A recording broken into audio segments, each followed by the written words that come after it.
सब केहू के नमस्ते प्रणाम। हम आपके प्यारा भाई राजेश छलिया छोटे खेसारी।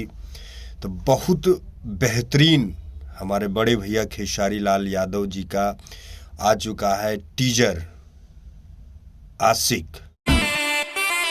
ओ मैं दम जाती हूँ किधर कि तेरा आशिक है इधर। आशिक गाने का टीजर आ चुका है जो कि भोजपुरी इंडस्ट्री में एक बहुत बड़ा गाना है। बहुत बड़ा गाना है, यानी विरोधियों को, यानी उन विरोधियों का दिमाग चकरा जाएगा ऐसा गाना है।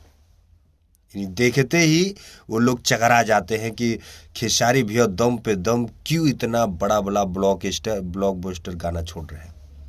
यानी सब लोग को इतना दिक्कत है। जो इंसान हमारे बड़े भाई हैं उन्हीं से मैं सीखता हूँ।